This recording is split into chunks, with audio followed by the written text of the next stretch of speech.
మొదటగా నాకు ఈ అవకాశం ఇచ్చినటువంటి పరమ తండ్రి అయినటువంటి దేవుడికి, మన రక్షకుడు ప్రభు అయిన యేసుక్రీస్తు వారి నామంలో నా కృతజ్ఞతలు చెల్లిస్తున్నాను. అలాగనే వాక్యమును ప్రేమించి వచ్చినటువంటి సహోదరి మనులకు మన రక్షకుడు ప్రభు అయిన యేసుక్రీస్తు వారి నామం పేరట నా హృదయపూర్వకమైన వందనములు తెలియపరచుకుంటున్నాను. అలాగనే దేవుని పక్షమున నిలబడి వాక్యమును బోధించుటకు నాకు ఈ అవకాశం ఇచ్చినటువంటి దైవ సేవకులు, ఆత్మీయులైనటువంటి మా సేవకులకు నా హృదయపూర్వకమైన వందనములు తెలియపరచుకుంటున్నాను. క్రీస్తునందు ప్రియమైన దేవుని బిడ్డలారా, దేవుని వాక్యం అనేది చాలా విలువైనది కనుక కొద్ది నిమిషాలు మాత్రమే దేవుని మాటలను మనం శ్రద్ధగా ఆలకిద్దండి. మనం మొదటగా బైబిల్ మనకి ఏం చెబుతుందంటే, అపోస్తుల బోధలో బ్రతకమని మనకి లేఖనములు తెలియపరుస్తున్నాయి. ఆ అపోస్తుల బోధ అనేది ఎలా వచ్చింది, ఎవరి ద్వారా మనకు వచ్చింది అనేది పోయిన వారము కొన్ని విషయాలు మీకు తెలియపరిచాను. అలాగనే ఈ అపోస్తుల బోధ అనేది అసలుకి వాళ్ళకి ఎందుకు ఇవ్వబడింది అనేది మనం ఒకసారి చూసుకుందండి. లేఖనాల ద్వారా జాగ్రత్తగా ఆలోచించాలి. దేవుని వాక్యం అనేది చాలా విలువైనది కనుక సందర్భాన్ని, అక్కడ జరుగుతున్న సిచ్యువేషన్ని మొత్తం మనకు అర్థమైతేనే ఆ సందర్భంలో ఉన్నటువంటి భావం కూడా మనకు అర్థమైద్ది. సో అపోస్తుల బోధ అనేది వారికి ఎందుకు అప్పగించారో వారి నోటుల ద్వారానే మనం విందాం. దెసలోనీయులకు రాసిన మొదటి పత్రిక 2వ అధ్యాయము 4వ వచనం.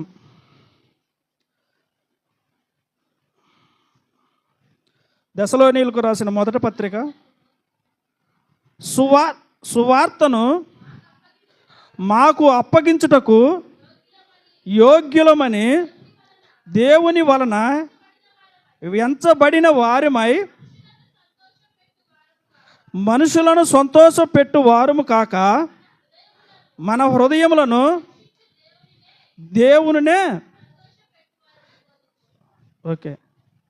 దేవుని వాక్యమును అపోస్తలులకు ఎందుకు ఇవ్వబడిందంటే, మొదటగా వాళ్ళకి ఏముందంటే యోగ్యత ఉందంట. యోగ్యత అంటే మనకు తెలియాలి. యోగ్యత అంటే అర్హత. ఎగ్జాంపుల్, మనం 10వ తరగతి నుండి ఇంటర్మీడియట్కి పోవాలనుకో, 10వ తరగతి కంపల్సరీగా క్వాలిఫికేషన్ అయి ఉండాలి. అంటే అన్ని సబ్జెక్టులు కంప్లీట్గా పూర్తయితేనే ఇంటర్మీడియట్కి వెళ్ళగలిగితే అవకాశం ఉంటుంది. అలాగనే దేవుని వాక్యమును కూడా ప్రకటించాలన్నా, దేవుని వాక్యమును ప్రజల్లోకి వెళ్ళి సువార్తను ప్రకటించాలన్నా యోగ్యత ఉండాలంట. ఆ యోగ్యత అనేది అపోస్తలులకు మాత్రమే ఉందంట.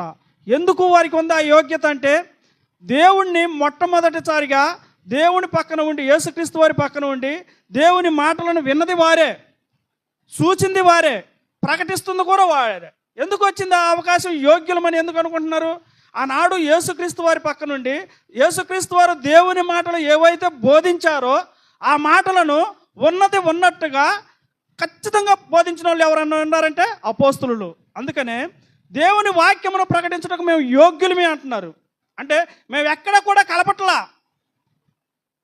దేవుడు మాతో ఏ మాటలైతే చెప్పాడో ఆ మాటలు మాత్రమే మేము ప్రజల్లోకి తీసుకెళ్తున్నామని, అందుకు మాత్రం మాకు యోగ్యత ఉందని వాళ్ళు గట్టిగా చెబుతున్నారు. మాకు యోగ్యత ఉందని. అంత మాత్రమే కాదు, దేవుడు ఎంచబడిన వారిలో ఎలా ఉన్నారంటే మనుషులను సంతోషపెట్టేవారు కాదు వాళ్ళు. అంటే ఫర్ ఎగ్జాంపుల్, మనిషిని సంతోషపెట్టబోదే ఎలా ఉండిద్ది, మనుషులను సంతోషపెట్టబోదే ఎలా ఉండిద్దంటే, మన ఎదుటిగా ఉన్నటువంటి వారిని దేవుడి ఆలోచనలు తప్పించేసి మనిషి ఆలోచనల ప్రకారం తీసుకెళ్తారు. ఎలా వెళ్ళిపోతారు? మీరు ప్రార్థనకు వస్తే మీకు ఆశీర్వాదాలు వస్తాయి, మీకు దీవెనలు వస్తాయి, మీ కుటుంబంలో సంతోషంగా ఉంటారు, ఇదిగో మీకు ఇలా సంపాదించుకుంటారు, మీకు అనారోగ్యంతో ఉన్నారంటే అనారోగ్యం నుండి విడిపింపబడి మంచి పొజిషన్లో ఉంటారు, ఇదిగో మీ పిల్లలకు వివాహం కావట్లేదు, వివాహం కావాలంటే రండి. ఇలా ఎన్నో భయంకరమైనటువంటి మనుషులను సంతోషపెట్టు మాటలను బోధించేవారు ఉన్నారు ఈ కాలంలో. కానీ దేవుని వాక్యం ఏం చెబుతుందంటే, ప్రభు అయిన యేసుక్రీస్తు వారు ఆనాడే అన్నాడు, భూమి మీద ఇవన్నీ శాశ్వతమైనవి కాదు. ఒక మనిషి అనారోగ్యంతో వస్తున్నాడా? వద్దు. ఒక మనిషి తన సమస్యను బట్టి వస్తున్నాడా? వద్దు. ఎందుకు రావాలి, మన దేవుణ్ణి ఎందుకు నమ్ముకోవాలి, దేవుణ్ణి ఎందుకు ఆరాధించాలి అని ఆనాడు యేసుక్రీస్తు వారు అపోస్తలులకు మాత్రమే చెప్పాడు. ఏమని చెప్పారు? మన సంఘానికి ఎందుకు రావాలి, దేవుణ్ణి ఎందుకు ఆరాధించాలి. భూమి మీద భగవంతుడు కొన్ని దినాలను మనకిచ్చాడు, కొద్ది రోజులు మాత్రమే మనకు ఆయుష్ ఆరోగ్యాన్ని ఇచ్చాడు. ఈ ఆయుష్ ఆరోగ్యాన్ని ఇచ్చినటువంటి ఈ దేవుడు మనల్ని ఏం చేస్తున్నాడంటే, ఇదిగో ఆత్మగా వచ్చినటువంటి మనం అందరం కూడా పరలోకంలో ఉండాలని, తన చెంత చేరాలని దేవుని చిత్తమై ఉంది. కానీ మనుషులు ఈరోజు ఎలా ప్రకటిస్తున్నారంటే, ఇదిగో దేవుని వాక్యమును పక్కన పెట్టి మనుషులను సంతోషపెట్టి వారు బోధ మాత్రమే చేస్తున్నారు. అందుకనే యేసుక్రీస్తు వారు ఒక మాట అంటాడు. ఒక ప్రాంతం నుండి వేరే ప్రాంతానికి వెళ్ళినాక చాలామంది రొట్టెలు భుజించిన తర్వాత యేసుక్రీస్తు వారిని వెతుక్కుంటూ వెళ్ళిపోతారు అక్కడికి. అయ్యా, మీరు నా కాడికి ఎందుకు వచ్చారో నాకు తెలుసు. మీరు ఎందుకు వచ్చారు? ఆహారం కోసం వచ్చారు. నేనైతే దానికి సంబంధించిన వ్యక్తిని కాదు. నేను మీకు జీవాన్ని ఇవ్వటానికి వచ్చాను. నా ఆలోచనలు, నా తలంపులు వేరు అన్నాడు యేసుక్రీస్తు వారు చెప్పాడు. అటువంటి బోధనే యోగ్యత కలిగి మనుషులను సంతోషపెట్టేవారు కాకుండా దేవుణ్ణి మాత్రమే సంతోషపెట్టేవారు బోధన చేస్తున్నారు అపోస్తులు అయినటువంటి వారు. అందుకనే బోధ అనేది వాళ్ళకి ఇవ్వబడింది, ప్రియమైన దేవుని బిడ్డలారా. అందుకనే దేవుడు ఒక మాట చెబుతున్నాడు మనతోటి. కొలసీలకు రాసిన పత్రిక 4వ అధ్యాయము 5వ వచనం.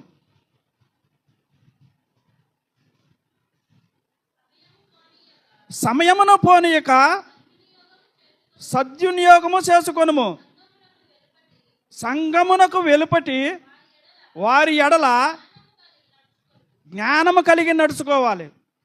దేవుని వాక్యమును వింటున్నటువంటి మనం అందరం కూడా దేవుడు మనకిచ్చినటువంటి ఈ కొద్ది జీవితంలో మనము ఈ సమయం అనేది పోనివ్వకుండా దేవుడి జ్ఞానము ఏం బోధిస్తుంది, దేవుడి ఆలోచనలు ఏంది అనేది మనము తెలుసుకొని మనల్ని సంఘము ఎలపటి వారు అంటే వారికి సమయం విలువ తెలియదు, దేవుడు అంటే తెలియదు, భూమి మీదకి ఎందుకు వచ్చారో తెలియదు. అలాంటి స్థితిలో ఉండకుండా దేవుని సంఘములో ఉన్నటువంటి మనం అందరం కూడా ఏం చేయాలంటే సమయమును వెరిగి దేవుడి జ్ఞానమును, దేవుని ఆలోచనలను తెలుసుకొని మనం ఏం చేయాలి? బ్రతకమని అంటుంది దేవుని వాక్యం, ప్రియమైన దేవుని బిడ్డలారా. కానీ దేవుని వాక్యము బ్రతకమని చెబుతుంది మనకి. కానీ ఈనాటి కాలాన్ని పరిస్థితులను బట్టి చూస్తుంటే, ఈనాటి విధి విధానాలను బట్టి చూస్తుంటే భయంకరమైనటువంటి బోధలు కూడా మన మధ్య వచ్చినాయి, ప్రియమైన దేవుని బిడ్డలారా.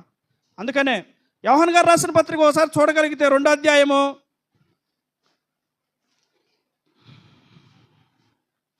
2వ అధ్యాయము 2వ పత్రిక 7వ వచనం నుంచి ఒకసారి చూసుకుందండి.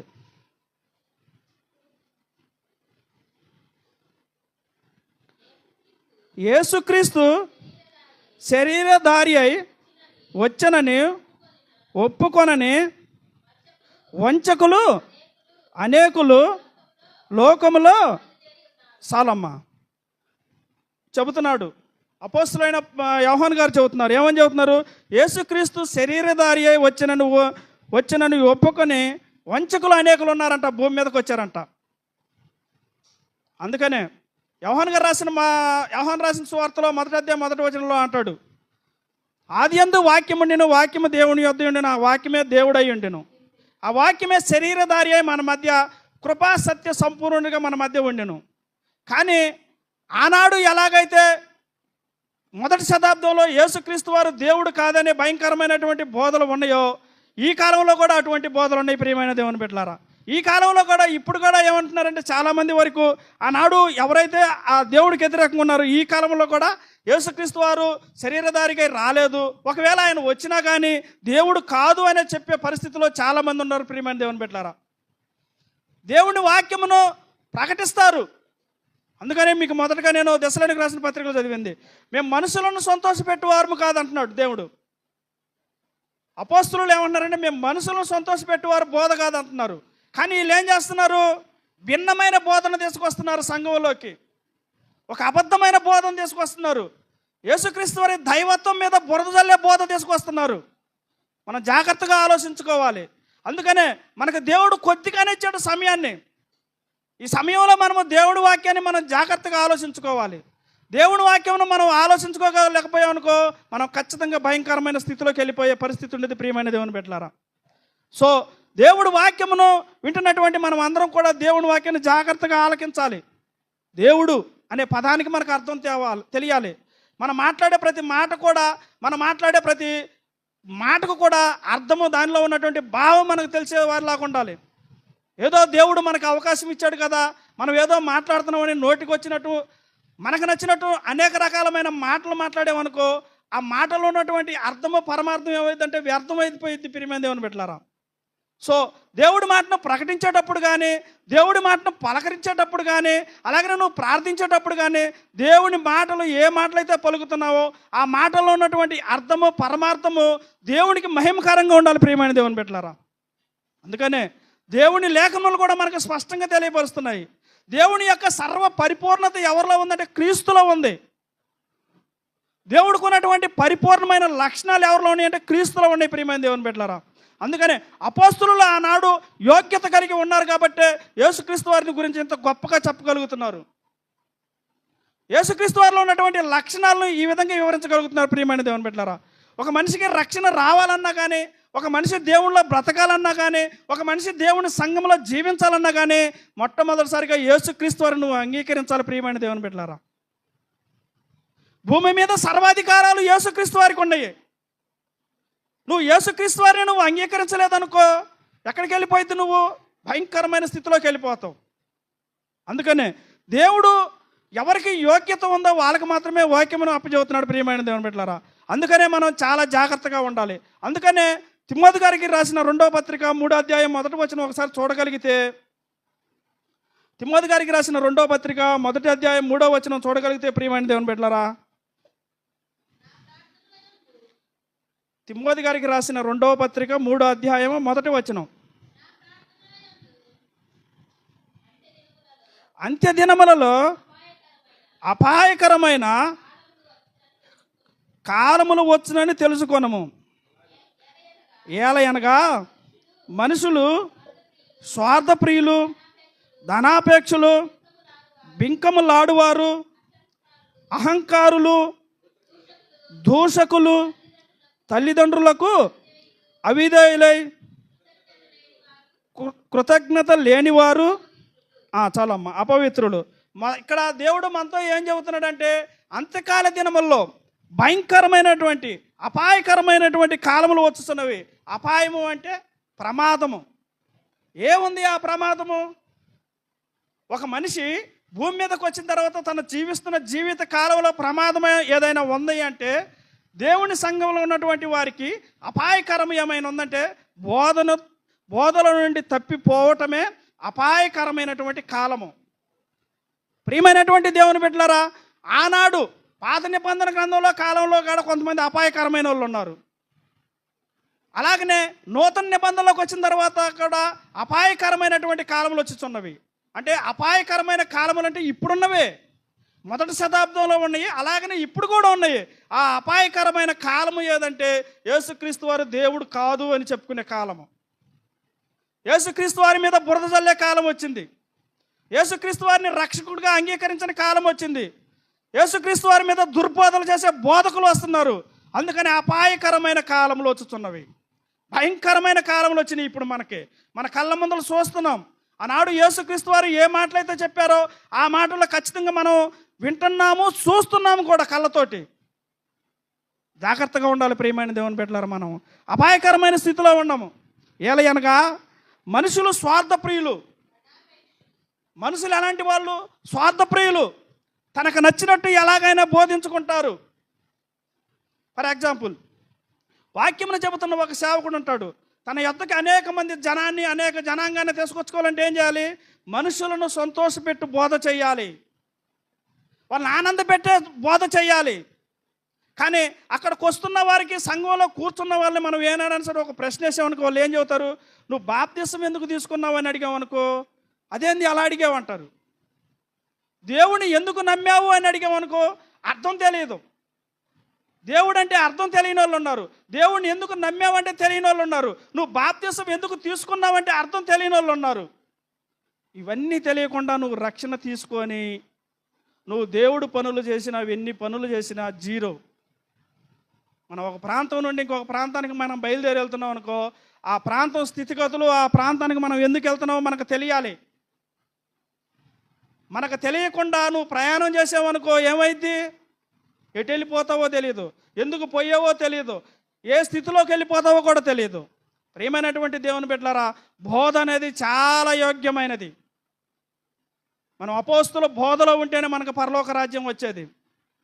అపోస్తుల బోధలో తప్పనిచ్చి నువ్వు నీకు నచ్చినట్లుగా నువ్వు ఉన్నావు అనుకో, మనం దేనికోసమైతే నిరీక్షణ కలిగి ఉన్నామో ఆ నిరీక్షణ అనేది మనకి ఈ భూమి మీద ఏమైందంటే నీరు గారిపోయింది. ప్రియమైన దేవుని బిడ్డలారా, అందుకనే దేవుని వాక్యమును మనం జాగ్రత్తగా పరిశీలించుకోవాలి.